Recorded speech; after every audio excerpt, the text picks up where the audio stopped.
আসসালামু আলাইকুম। এটা হলো একটা 99 দেখেন, এখানে একজন লোক লাগবো। এখানে Bigfoot, Malaya, Bigfoot, Malaya, bersama kita bangkit.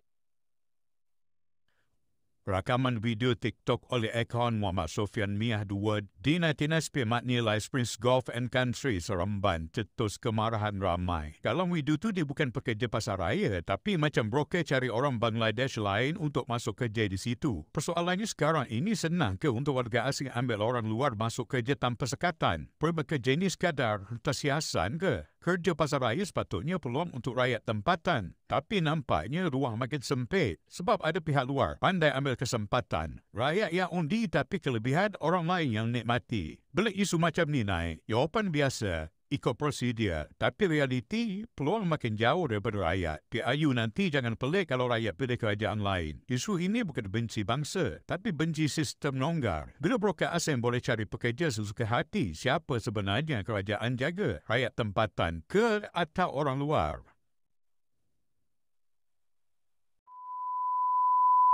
আসসালামু আলাইকুম, সবাই কেমন আছেন? আশা করি আলহামদুলিল্লাহ ভালো আছেন। যে 99 কাজের কথা বলছি না, 99 জবের যে কাজের কথা বলছি, এই কাজের ভিতরে আমি কী কী কাজ করতে হবে দেখাচ্ছি আপনাদেরকে। এখানে আপনারা মাল সাজাতে দেবো, মালগুলো এখানে সুন্দর করে সাজা রাখতে হবে। এটাই আপনাদের হলো মূলত কাজ। যারা যারা কাজ করবেন ইমার্জেন্সি যোগাযোগ করুন। এখানে আপনার 26 দিনে 2600 টাকা স্যালারি, থাকা কোম্পানি, খানা আপনাদের নিজের ওকে। এখানে ভিসা থাকবে না থাক সব ধরনের লোক চলবে, অবৈধ বৈধ সব ধরনের লোক চলবে। দেখেন মালগুলো কি সুন্দর সাজাতে হবে।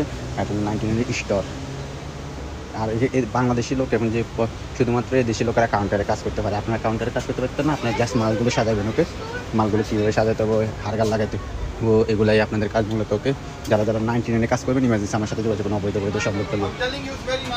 আসসালামু আলাইকুম। এটা হলো একটা 99 দেখেন, এখানে একজন লোক লাগবো।